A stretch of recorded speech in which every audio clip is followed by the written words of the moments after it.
I had the pleasure of talking to Industrial Light and Magic veteran Jeannie Lauren, an accomplished puppeteer and creature creator. She took me behind the scenes of her time working on Return of the Jedi.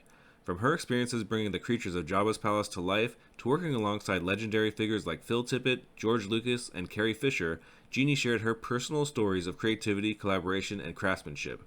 Join us as we explore the artistry and dedication that went into building some of the most iconic characters in cinematic history.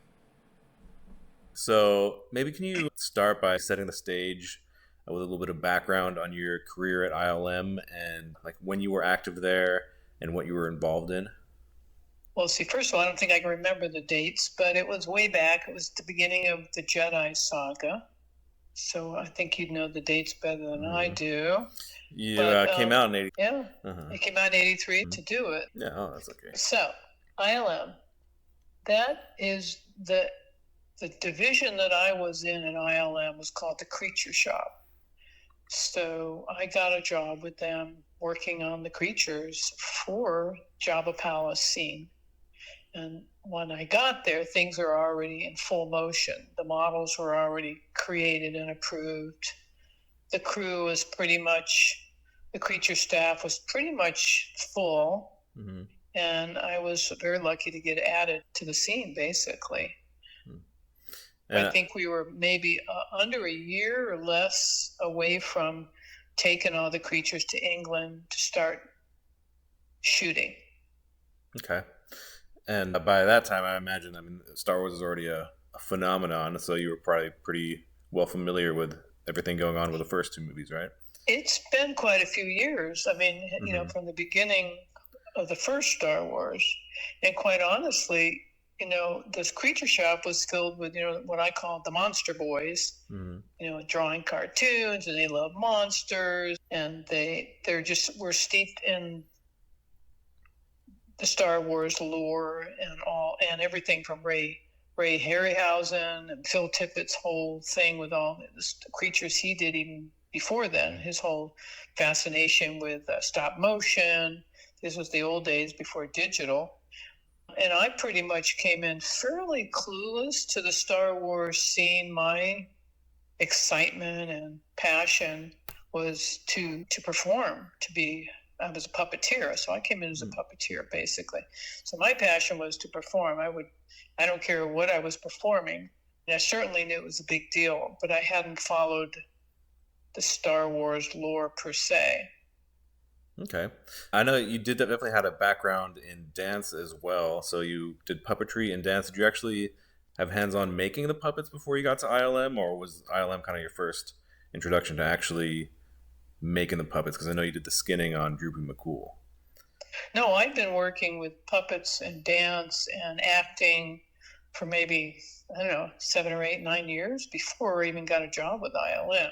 Mm-hmm. I was fairly established in the creature building, mascots and costumes for corporations, doing puppet shows at corporate and civic events, private parties, and then dance on stage. And I had a little record on a book out. I was enamored of belly dancing and jazz and ballet. So I'd already been, and then I did movie work. The Streets of San Francisco was in town in those days.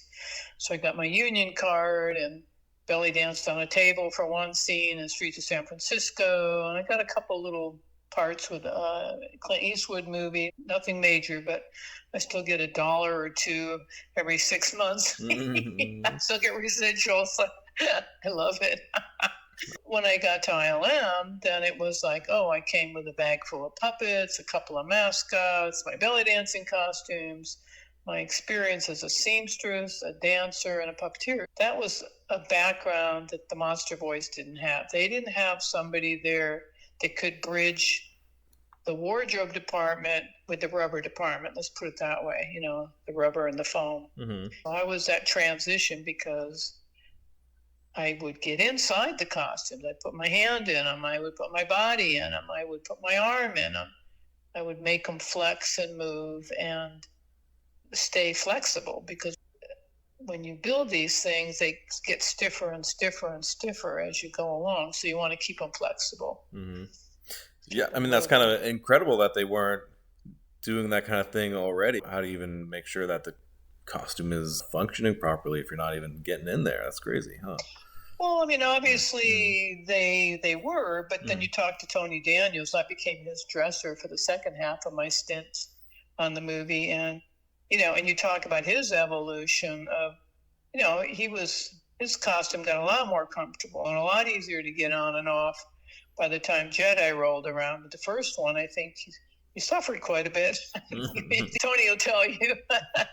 In fact, one of the reasons why I got to be his dresser, because he saw me being so solicitous to our people in costume. He says, hey, where's my helper? Where's my person keeping an eye on me? Where's my cup of tea? So he kind of said, wow, you guys take good care of you. I mean, not that he wasn't being well taken care of, but, he's a hothouse flower, Tony Daniels. Yeah. Beautiful, funny guy.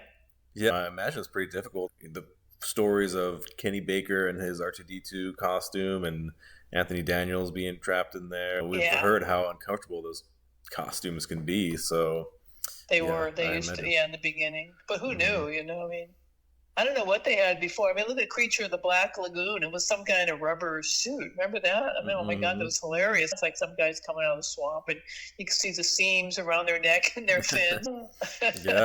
Yeah, resolution wasn't as good back then, so you probably could get away with more, but as resolution on videos progresses, we get more high definition, you can't really get away with a lot less.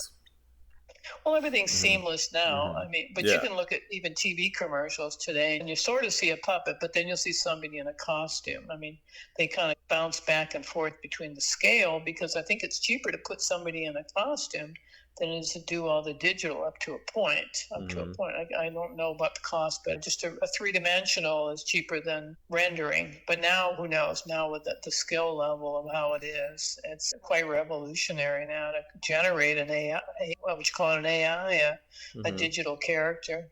Yeah. Oh my gosh, the expressions they have now. It used to just be you were laying on the floor with a pair of cables, like bicycle cables, like squishing them to make an eyebrow go up and down. And even then, that was a big deal. Huge For sure. Deal. Look at ET. I'm curious about your really early on in your career, like how you got your start there. Did you start making puppets at home, or did you always have access to kind of a workshop type environment with a company? No, it's pretty self-propelled, pretty much all by myself, not working with anybody. And then I went to, obviously, you go to high school, you go to college. And when I came from college, I went straight to California. And being kind of bored, had nothing to do, I made some paper mache heads. You stick your finger in, you paint them up, and you put bodies on them. And it became sort of the part of the Skyana puppet world.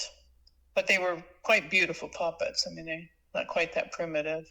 But they weren't anything like, marionettes or, Cirque du Soleil stuff, or Judy Taymor, that level. It was just darn cute, cute and functional, and Renaissance fairs and parties and this and that. But I started making costumes. I started getting into the puppets, so to speak. That's where it was really fun, getting into the mascots. So I was a mascot for a soccer ball team, and I was a mascot for a bank. I was a pelican. I would make these costumes, but with the proviso, hey, I want to get in them. I was a sea serpent, and it was just so much fun.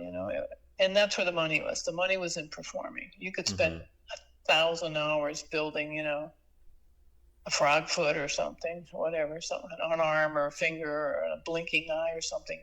But the money's in performing, and the fun is too. It's for you're all sweaty and young and healthy, and in and out. And I had my own private company too, where I did a lot of iconic characters like Rudolph the Red-Nosed Reindeer and Frosty the Snowman, and what else did I have? Aliens and crazy giant hats with icon like Eiffel Tower hats and windmill hats. Was this before Lucasfilm? A little bit before Lucas. No, after I got out of Lucasfilm, I moved more into the corporate arena more heavily. But before then, I was building mascots for corporate companies and offering my services to get in them. And that's kind of what they liked about me at ILM, was the experience in the costumes. I imagine a lot of these are pretty big and would take up a lot of space. Like, what happens to these costumes when they have lived their purpose, I guess? Do they stick around? Do they get sold off? Or what happens to all those things? You mean Lucasfilm or mine? To yours. Well, that's the question of the century. I have 2,000 square feet down the street from me in a warehouse in my workshop. And I don't know what to do with them. They're so beautiful, and they're all handmade, and I'm having trouble just selling them for $50 because somebody put them on and just wreck them. You can't rent them because they're too quality. You can't throw them in a wash machine and wash them after every use. So they're not those kind of, like, you go to a costume shop, you can rent a tiger costume. They're not like that. They're more complicated.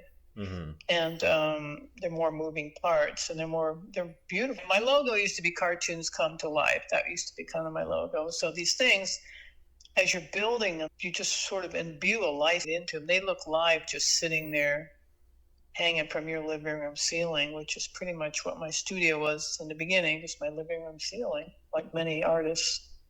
So yeah, I have 1,000 costumes and I don't know what to do with them. So that keeps me up at night. I don't want to. I'm not going to throw them away. I'm not going to give them away yet, and I don't know what to do with them. If you have anybody want to buy a full costume shop, let me know.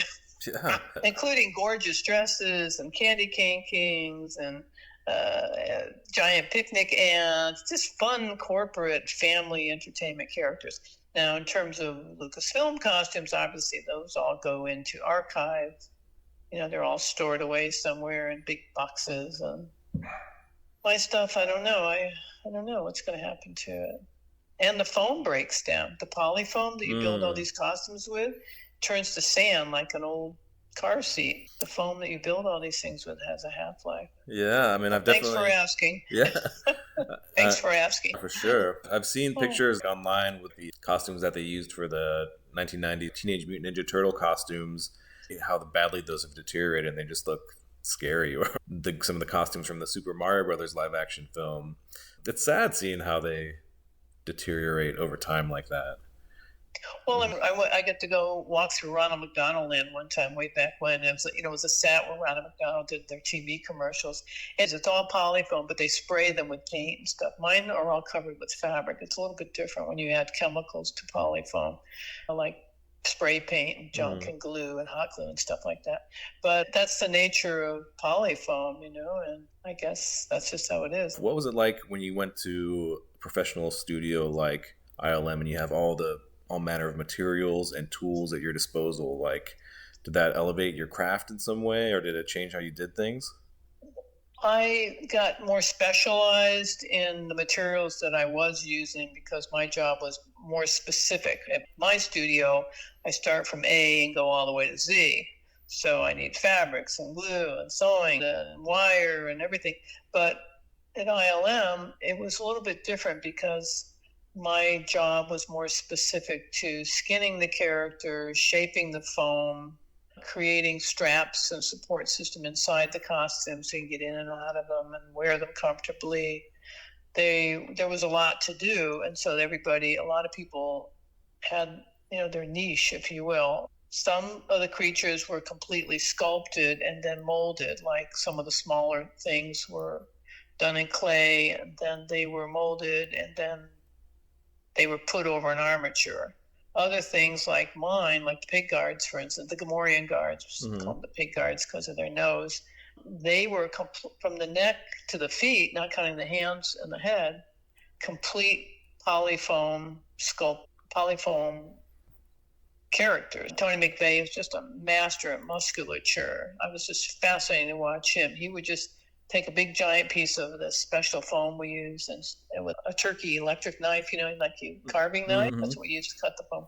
And he would slice it up this way and that way, and this way and that way, and glue it together. And you'd have like a bicep or a chest piece or anything. No, that's all right. My job would be to put the elbow to the forearm, put the shoulder to the torso, to secure it all and put it together, put the character together. And then, meanwhile, the face, the Gamorrean guard face, is being sculpted by maybe Phil Tippett or one of the other artists there. That whole thing would just come out of the mold, the whole head, and then you'd be picking the stuff out of the center of it. And then our job was to pick out the inside so a human head could go inside and cut the holes for the eyes and all that. So it was very interesting. The different foams. There was SRAM foam. There was regular sheet foam, polyfoam, like mattress foam and stuff like that. And then it was just they pour it into a mold and it comes out kind of a hard foam. And they could just spray it. But we had to pluck out all the guts of it, because otherwise you could put your head in it. Interesting. So no, I mostly worked with foams, rubber skins, barge glue, that other kind of glue, the water-based glue, Scotch glue, whatever you call it, and spray, 3M spray stuff. And needle and thread and fabric and rubber and stretchy things and elastic and buckles and junk like that. Okay, so probably all stuff that you were already pretty well familiar with, it sounds like. I was, but I never skinned anything before. So that was all new, where they would give you not a big sheet of skin, but let's say something 24 inches by 30 inches or smaller, or even half that size. And I have them all stuck in, what do you call it, like thumbtack to a wall. And then I would take little bits and pieces of them and I'll put that over the kneecap, or that wrinkly part there looks good. I'll put that under the throat, or I'll cover the ear with that. And then you have like a little tool that you dip into latex and you glue all the, after you glue it down, you still have all these rough edges that you trim. It was very tedious, but fun. And then you had to seam with the latex, that white latexy junk. You had to run it along the seam so it looked like it was one continuous piece of skin. And some things you'd put on and you kind of squish it a little bit to make it look more wrinkly.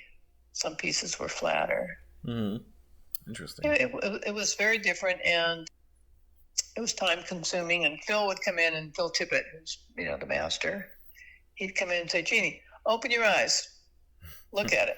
Close your eyes. Open your eyes again." Said, finish it. He was losing his hair. And then it was a joke. Poor Phil. Well, I mean, what are you going to, I mean, how else? There's no other way to work, but, close the seam, and then they're going to spray it with paint and la, la, la, la, and nobody said, "Oh, don't," I don't know. They liked my work, I think. Yeah. And I worked as fast as I could. So, I mean, I know every day is probably different with its own challenges, but as best you can remember, what would a typical day on the job working at ILM be like? Well, the average days were just, get up, go to work, be dark, and get in there, and you'd have your own little pile of mess. Nobody'd mess with it. This is your little spot, all your junk's there, and all your shavings and skins and whatever your scissors, whatever you left on the floor the day before on the table, still laying there. And then sometimes on Fridays we'd clean up, we'd sweep and clean up, and everybody put their tools away to start over for Monday. We get pizza. Pizza would show up. That was always fun. Nice. And sometimes the show and tell would happen, and George and the crew and Tumberg, they'd come by, they'd come through and do evaluations. I guess they were bringing the producers by to show the progress. So there'd be kind of a dog and pony show. It wasn't a big room. It was only 2-3 rooms. They'd see the progress every couple of weeks, and that was kind of exciting. And sometimes we get to go to free screenings for movies that were coming out. And, they had a screening room somewhere in the city. We get to go to screenings of some other, whatever films were happening. And there was always kind of a little jostling for position. There's always that going on. Because some people were a little higher on the food chain, so it was pretty low on the food chain. But I said to him, look, I'm single, I don't have any children, I don't have any pets, nothing, whatever it is. If you need me, I'm available. And it turns out in the end, after things settled down and I was kind of off, they needed me. It's like somebody got sick or somebody else didn't work out. And I said, I have a passport, blah, blah, blah, blah. And boy, next thing you know, I'm in London with the crew. I was thrilled to death. Oh my God, that was the cool thing. Otherwise, you kind of get spit out at the end of a film. That's true of every film. You're a family, and then boom, what's next? And Marin County had no what's next. There was no next in Marin County. If you're in LA, it would have been different. LA, there might be something next. You could say, I worked for, you parlay your last job and look for another job. But Chris Wallace was around doing a few things. And so I got my pet, boom, I'm in England. And that was so cool. Oh my God, that was really fun. Got to go right on set. And you've probably seen some of the pictures of that. It's, it's well documented. So it was very fun. That's awesome. So when you're first starting out with a creature, like what exactly did they give you? Is it just like a drawing that you're kind of basing your design off of, or? No, they actually give you, and this has been true my whole career of everything I've done. They give you a 3-dimensional. It's called a maquette. It's just a little. It can be 3, 4, 5 inches tall. There's a couple of documentary pictures of me with a little, and you'll see. I don't know if I sent you those pictures, but there's a bunch of pictures. If you watch the other documentary about my work, they give you a little maquette, and it's 3-dimension. You turn it right and left and look at it, and underneath it, and they give you a pile of foam, and you and thank God for Tony. He would get me started on the shapes, and the boys would bring me the skin, and that's pretty much all I got.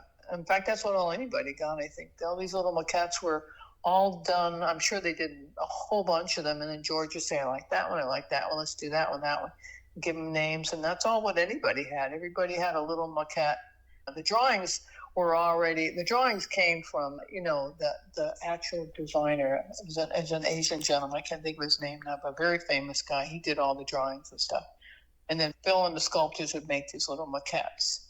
And then they'd hand them off to us, the technicians, or what do you want to call us, creature techs, to turn them into a scale, bring them up to scale and put somebody in them. Some things were meant to stay small, but some of the ones I worked on were for people to get into. Very cool. Let's see. I did want to ask you about how familiar are you with like cosplayers and that whole hobby and culture? Zero. Pac-Man was my last video game. That's it. Oh, yeah. I'm a nerd. So now cosplay being like costume play is when people go to a convention dressed up as a character. Oh, I thought you meant that was some video. But they're coming up. They're video games too. They're wearing video game stuff too, aren't they? Not just what do you call it? Comic-Con and all that. Yeah, because I was thinking like, I don't think that was a thing back in the day, but like I imagine if you were coming up now, that would be the kind of thing that you might be getting into because, these are people who are building costumes at home. Oh, yeah, no, I wouldn't.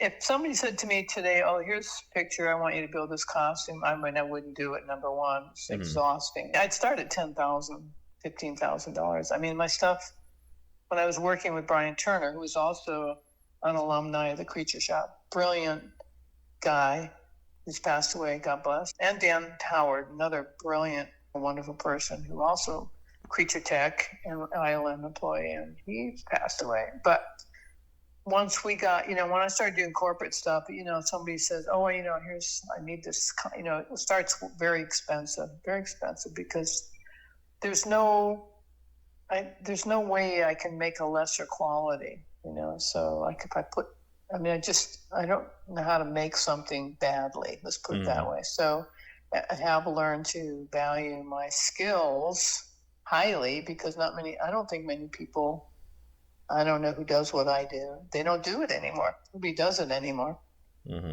Nobody builds. I guess in the Comic-Con and stuff, you see those, you see some people show up with some wonderful costumes. I see it on TV and stuff like that. They really go all out. The lights and Burning Man and all that.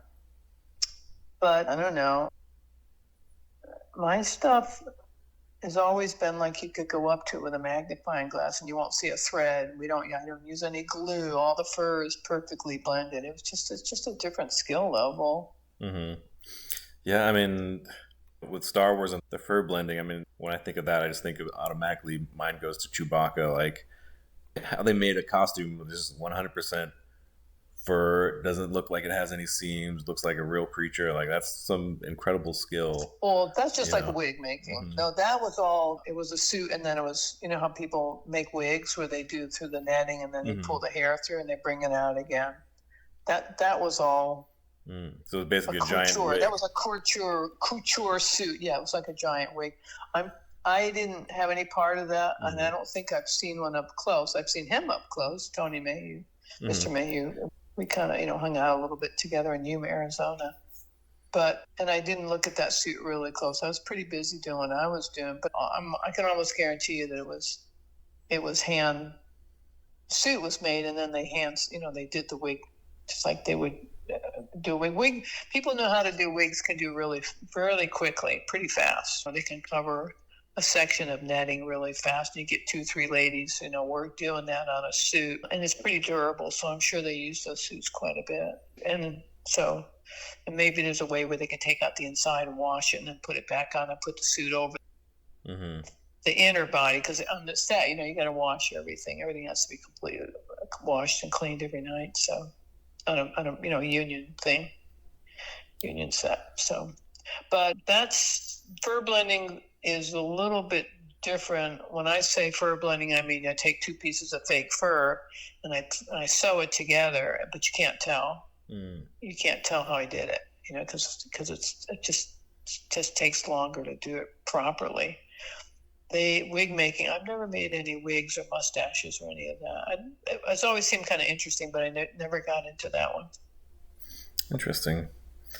You did mention the Monday pizza parties. I was wondering, how's the esprit de corps after working hours? Were there any office parties or social gatherings that you guys would enjoy together as a shop at ILM? I'm going to say no, but that's just me, because there was only a couple of girls there. And so I think our interests pretty much diverged, very divergent interests from my interest to the monster boys, so to speak. So maybe they hung out and had a beer and talked monsters, and maybe I went home, I went home. But we did get some fun parties and get some swag. We get fun swag. I have I have Jedi posters, and when it was still Revenge, you said Revenge, I got Revenge posters and different memorabilia that's, I guess, valuable now. I haven't figured out what to do with any of that, but some wonderful posters of Jedi, and I have some from Empire. They would give us these presents, some of them are autographed and this and that from Dark Crystal, different things like that. So we get swag, cool. Ewok hats and little toys and stuff. Obviously I didn't keep everything in a box, but I do have some stuff. Oh, sure. Who knows? It's like who keeps their Barbies in a box? Who knew? Yeah. Yeah, I know for a fact you could get some good money for that, but it's got to be hard to part with something like that. It's not like they're making those anymore. Oh, that's true. I was watching that Pop-Tart movie with Seinfeld was called Sugar. Did you see that?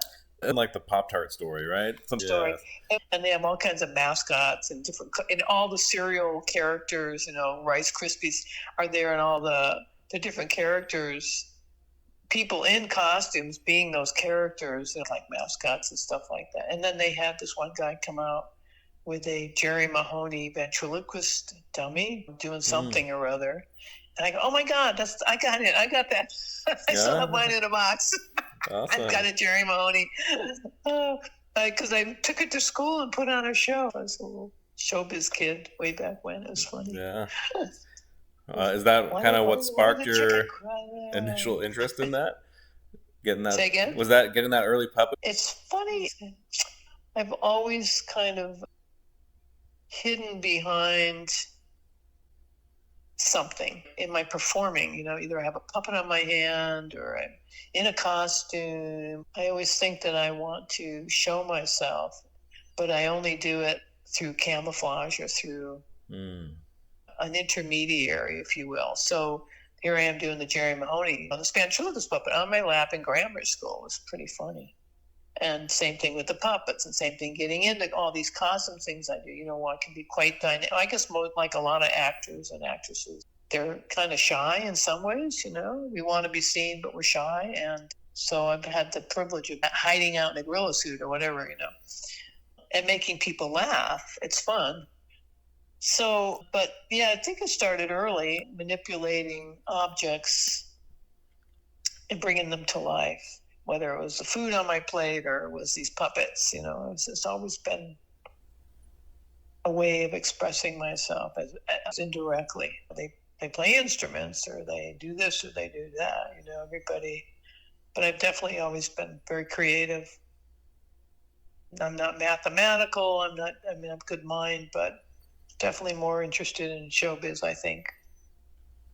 How about you? I mean, you're interviewing all these artists, but I'm guessing somewhere there you had a background in creativity on some level, whether you're performing or what was your background? In some ways, I get that from just being a person on the internet, publishing on a website and talking to followers on YouTube or TikTok. Like, I feel like I can express myself pretty well and comfortably that way. So that's kind of a creative outlet. And I think it's... Plus your ability to reach out. When you reach out to people, you take a chance. Hey, you want to talk to me? You want to... Tales from the Collection, that's a fun name. Yeah, absolutely. And I mean, I think the concept of like kind of reaching out to people and like first started off just like asking for autographs. And that concept kind of came to me when I was actually watching Antiques Roadshow, the PBS show. Somebody had brought in like an old album that like their grandma had collected from the golden age of Hollywood, just writing letters to the studios and getting autographs. And I was like, I get envelopes all the time, and I'm happy to sign them. Don't tell everybody, I don't want 1,000 of them, but people write. It's really cute, I get a few, a handful every month, and I send it back with thank you, and it's fun, and anytime, because it's no big deal. And then I've been paid to do autographs too, which was fun too. But I'm such a small cog in a big wheel. I'm just a teeny little cog, but I'm still alive. One of the live ones, I guess. I think some people have passed away.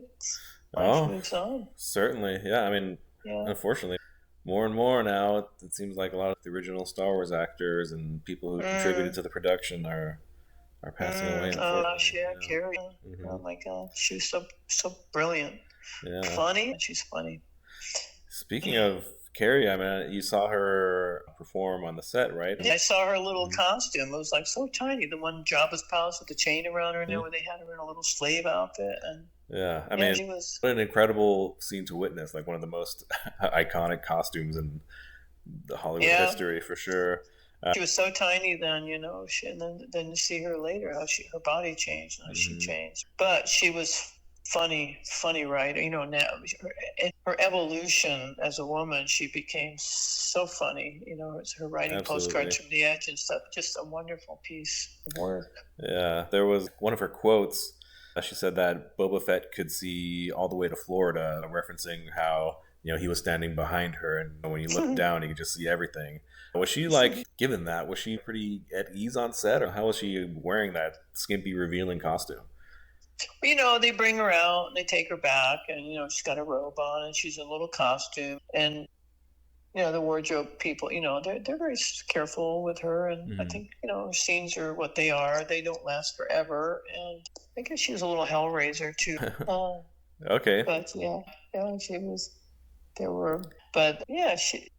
You're kind of at a distance at these things, and when you look at the pictures, it's 100 people on the set. You're way in the background doing whatever I'm doing. I'm not in front holding a light or something or I'm not right behind the camera, so it's very different. I didn't interact with her at all. But she seemed very nice, and she had that little scene with that costume. It was very fun. Yeah. Speaking of some of the bigger names on the production, so you said George Lucas kind of toured your shop before, like you guys showed him off some of your work you were doing. Like, how was he? What was your interactions with him like? He's very quiet, soft-spoken, definitely concentrating on his little crew that when they come through and they look at stuff. When you see documentaries about him, you can see he's not gregarious. He's very quiet, thoughtful person. So it was not like, you keep your nose down. You kind of pose a little bit for the cameras, but you're just doing your job, basically. Yeah. And here they come. Oh, George's coming through. Tom Berg's coming. Mr. Berg's coming through. Or I can't remember the producer's name. He's coming. Jim Bloom. He's coming. They're coming through. So everybody just behave yourself. That's all. They just let us know they're coming. Yeah. Dog and pony show. All right, everybody, back to work. Yeah. I think I imagine it'd be probably easier for you to keep your cool since you weren't like a mega fan going into it.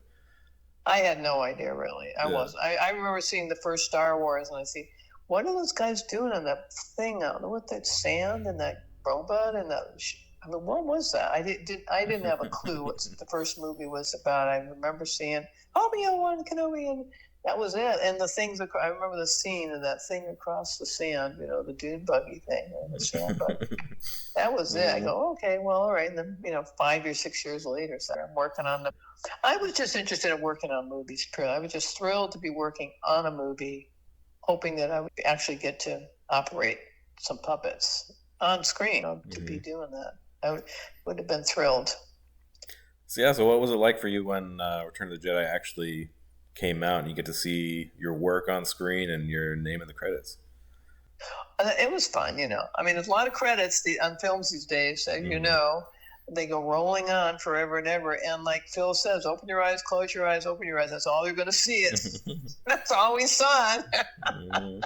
But it was fun to see the scenes, where we were, Yuma, Arizona, and the Ewok stuff and everything. So it was a very successful movie and very fun, and got to be a small part of it. Every movie is such a big project, such a team effort. Sure. Yeah, and then, I don't say kicked out. I'm done, and boom, off. What am I going to do next? What's your next thing? So, so the movies only last so long. Yeah, with the exception of Return of the Jedi, the production doesn't last so long, but the impact, people are never going to forget about that film. Yeah. That's true. I'm glad people enjoy it. It's really great. Did you have some friends and family back then that you just blew their mind when you told them what you were working on? People now get more of a kick out of it. I kind of brag about it now. They go, oh, you do? Oh. But I think I wasn't aware of how exciting it was, how people would just kill to get that job and to work in that thing. I just took it on, but I didn't realize how a lot of times when you do stuff, you don't realize at the time the impact it's going to have, or the longevity of it. Most people, even who worked on the first ones, I never thought it would last this long. I mean, they just don't, you never know. You never know what's going to, that's true of all films and all everything, all artistic endeavors. You just never know if something's going to hit, it's going to endure. Is it going to endure, or is it going to be crap? Yeah, I mean, given the longevity of the film, characters have been... The franchise, you mean, the longevity of the franchise. Do you have, like, a favorite Droopy McCool, like, piece of memorabilia or, like, toy or anything like that you've collected? Do you collect anything? I love my Yoda. I have a Yoda hat. That's my favorite. It's a little hat with the ears on a Yoda hat. That's my favorite thing. And of course, I like the posters. I wasn't a monster girl. I wasn't into the toys. Didn't understand the value of it at the time. I just enjoyed the creativity. I enjoyed making them. I enjoyed being part of the camaraderie and the teamwork and something bigger, and knowing I'm working on a movie, and not just any movie, but a good movie. Hopefully, a movie that's going to be good. Yeah, a good movie.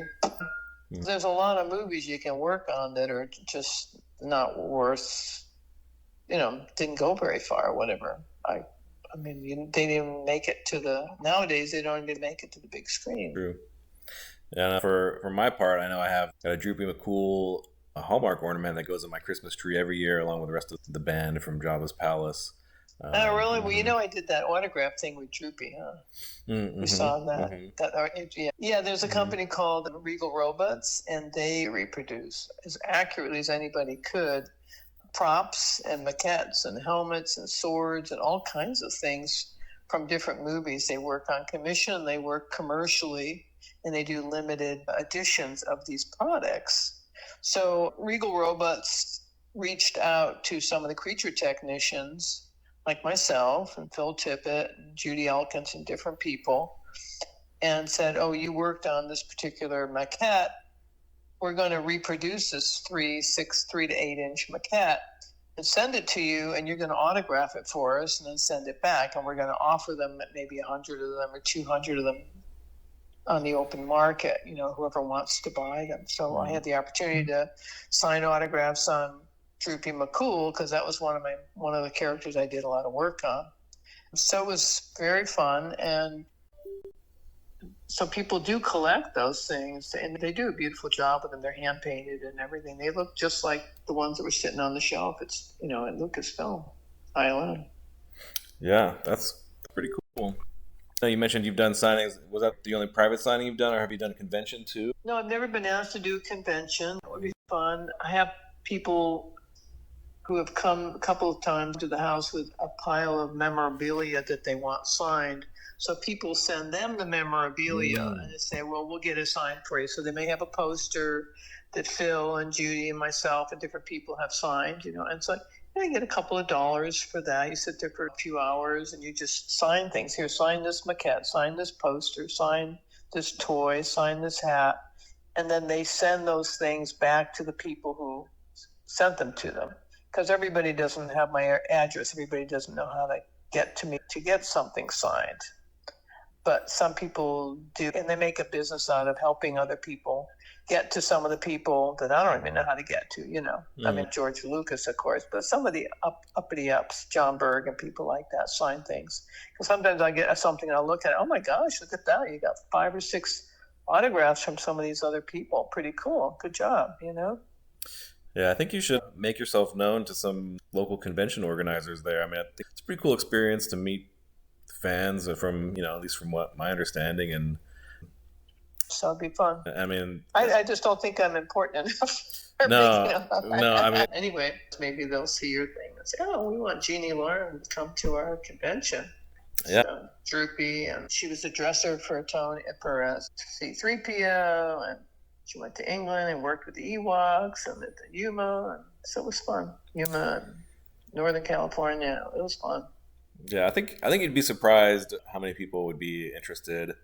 Having your name attached to Star Wars is basically a license to print money. I wouldn't go that far, but if you want to send me to LA or something, that'd be fun to go to LA and sit there and do autographs. I would enjoy that very much. Yeah, absolutely. But I have actually, being a little bit of a ham-bone that I am, when the photographers did come to the creature shop, I was fairly, let me put it this way, I didn't turn my back to the photographers when they showed up for the dog and pony shows. I kind of turned sideways a little bit and then kind of held up the thing I was working on. So they got a fun lot. There's quite an array of very cool photographs of me personally working on stuff at the creature shop. I'm thrilled. They're just some darling pictures of me working on different characters. One with my Yoda hat on, and one working on Boobo and Droopy, and working with Tony, just different things. Pictures of me with George, pictures of me on the set. People send those to me and say, hey, can you sign those? And I will. I kind of was. And then when Disney did that special, they just recently did a special called About the Light ILM. And I got a feature on that. I'm in the commercial, and I'm also, I haven't seen it because I don't get Disney Channel, but I featured in the thing a little bit because the camera showed up. There's Jeannie. So there's I got a little notice that was kind of cute. Yeah, I mean, I'm sure. Yeah, you're probably one of. Were there any?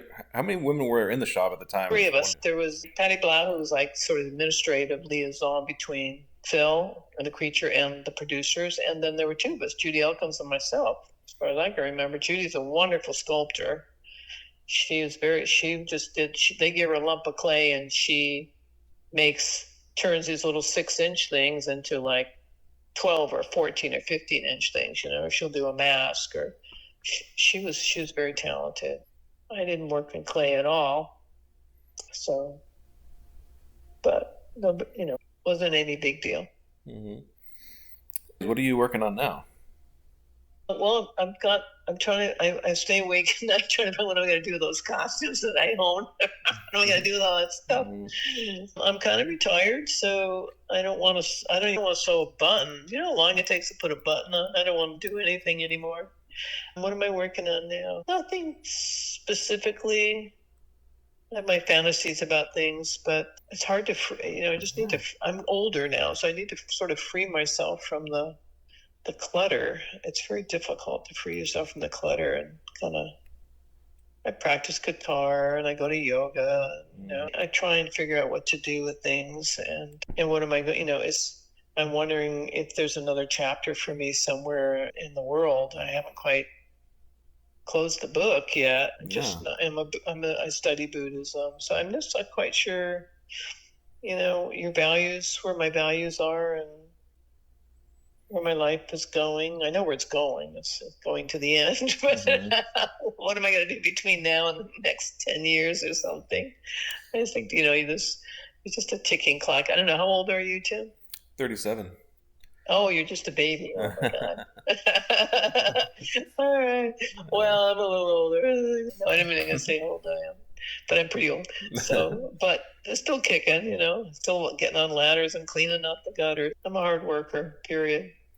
I wonder, I mean, since you're at the end of actually the creative part of the costume design and all that, and you have all those costumes just sitting there in storage, have you ever considered like doing like an art exhibit and putting some of those things on display for the public to see? I have thought about that, because I think for a burgeoning designer, it's kind of interesting because how we did it was so primitive. You did this little drawing, and you got fabric samples, and you got these. Some of them, like Ogopogo's, this beautiful sea serpent, stunning costume. They don't want to just give it away because somebody will wreck it.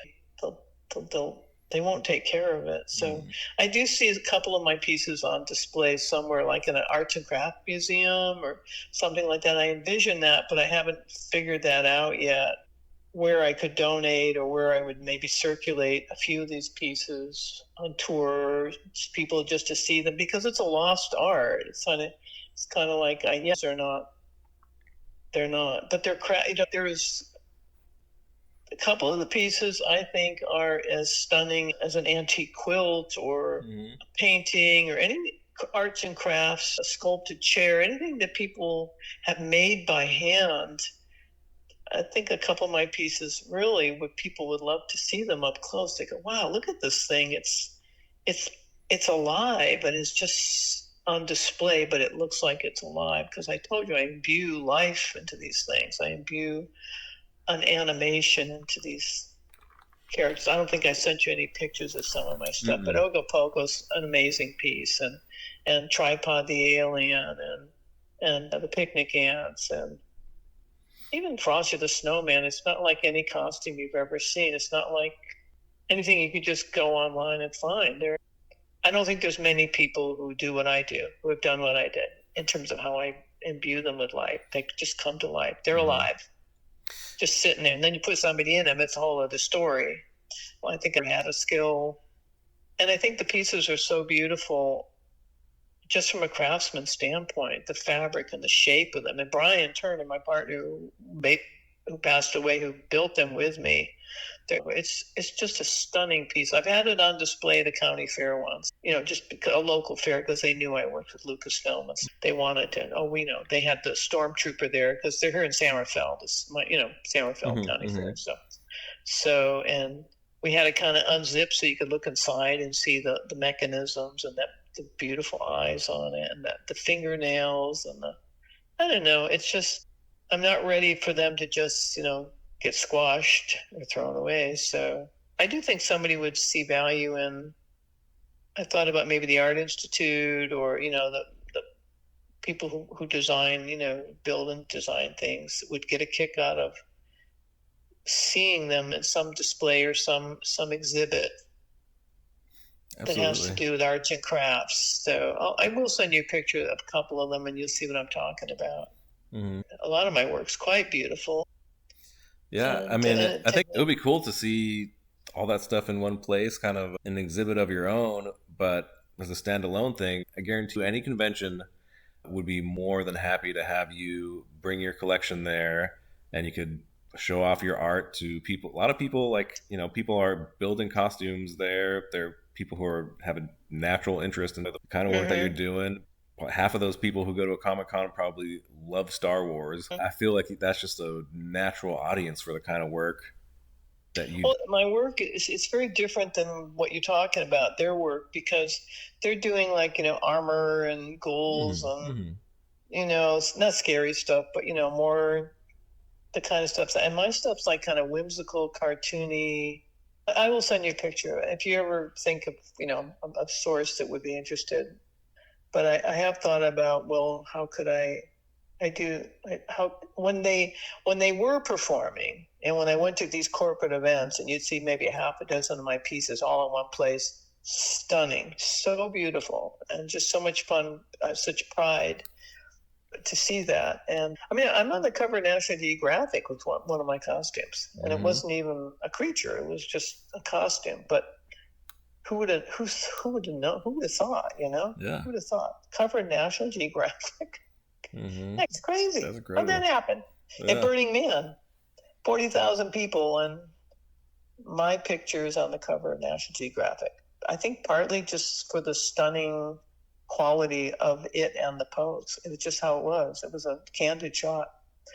So anyway, I won't go into that. My few little claims to fame, I guess. Yeah. Very small claims to fame. No, that's incredible for sure. Yeah. But yeah, I'll send you a couple more pictures. I don't think I sent you any pictures of my work. So I haven't seen anything. So yeah, send me what you have. I'd love to see that. Very good. Well, super duper. I mean, this is great. Feel free to call again anytime. Anytime. Okay. Yeah. Absolutely. I appreciate you taking the time. Okay, I gotta go eat. Enjoy your curry. Thank you so much, Jeannie, for talking. I appreciate it. Thank